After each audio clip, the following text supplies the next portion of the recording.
Developments in automation have been raising concerns in some corners about the potential impact on the job market. As automation becomes more sophisticated, especially as artificial intelligence expands its reach, some workers could find themselves being replaced. Earlier, CTV's chief financial correspondent Patty Levitt-Reid spoke with Tracy Wilen, author of Digital Disruption, on how to prevent technology from control-alt-deleting your job. We are in the fourth industrial revolution. The World Economic Forum has framed it as the fourth major shift in technologies, and it's the digital technologies. It's everything from artificial intelligence to robotics to autonomous cars. It's changing the way that we're designing our products and services. It's changing our careers and our lives in a very disruptive way. But I view it as a very innovative way and a positive way. So what does the average person do to get through it and try to remain competitive? Well, if you're working, I would encourage that you try to adopt two technologies that impact your industry. So for example, if you're in manufacturing, learn about robotics and 3D printing. If you're in finance, learn about cryptocurrency or blockchain. If you're in marketing, well, what is digital marketing? What is streaming? What is social media? How does that impact my industry? Because at the end of the day, we're going to team and partner with technology and it's going to become a part of our work life. Now, when it comes to longevity in the workplace, do you see that shifting as we live longer and more possibly productive lives as we go through this change? Yes, so researchers today will tell you that an adult will possibly live to 115. Of course, it's based on genetic and lifestyle, but basically science is here to help us. You can replace pretty much any body part. You can 3D print a liver to an ear, replace your knees and hips, improve your eyesight in so many ways. So if you think about it, if you live to 115, that means that you're going to be working longer because you have to afford to retire. And so many of us may be working until we're about 80 years old. And that's mind-boggling for the average adult to think about, because many of us would only think that we're going to work for 30 or 35 years.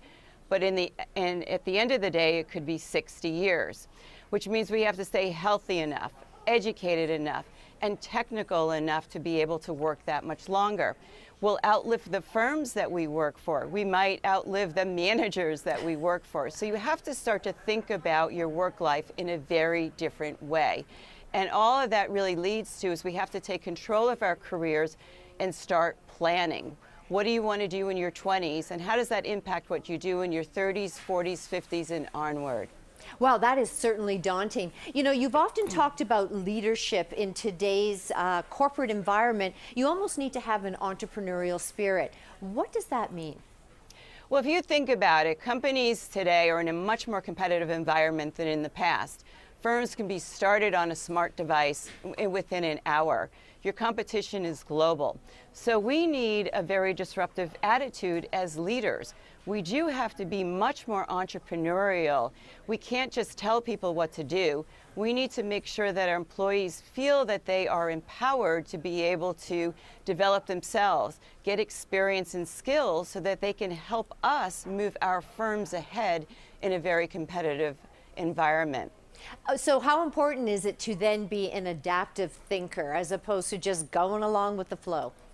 Well, absolutely. I think as an employee, you really have to run your job as if you were the CEO of it. You have to really become much more strategic and understand the landscape, both external to your job and internally.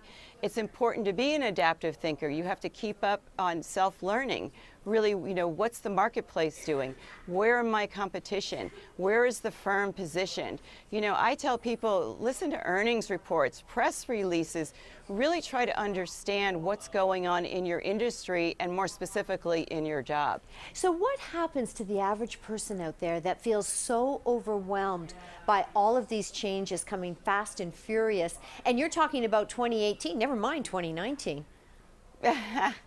Well, if you think about it, society is already disruptive. If you're texting a lot, posting selfies, using a lot of apps, comfortable with ride sharing like the Uber and Lyft and Juno, you're pretty much already disruptive and you're using the technology. In fact, you might even be demanding more use of technology and products and services faster. So I wouldn't be overwhelmed by it, because if you're using a smart device, and we know that there's over 8 billion connected devices in the world, and there's as many smart devices as people, we know that you're using it. So you're already comfortable with it and you're seeing the efficiency. I would scope it down, particularly in the work environment. What technologies are really going to help you, whether in your lifestyle or in your work? You focus on those. You don't have to know every technology in the world, but try to know a few that's going to help you out, because you'll see the efficiencies that way. All right, so I'd like to end on this note. Never mind taking a selfie, a picture of yourself, take a career selfie. What's your best piece of advice for people out there? So, Google published a piece that people were taking 93 million selfies per day on the Android phone. That didn't even include the iPhone. And I try to find a comparative statistic on how much time are we spending on our own career planning, given the fact that we'll be living much longer and working much longer. And the best statistic I could find for an adult was about an hour and a half a year. So I said, is it time to take a career selfie? Yes, it is. If you're going to be living that long, you need to own your career, which means you need to have a timeline, really think about your own personal brand, really make some concrete financial plans on where you see yourself, where in your 80s or whenever you want to retire, and make short-term goals and long-term goals so that you can get there. And yes, take a career selfie, take it often, do it annually, do it quarterly.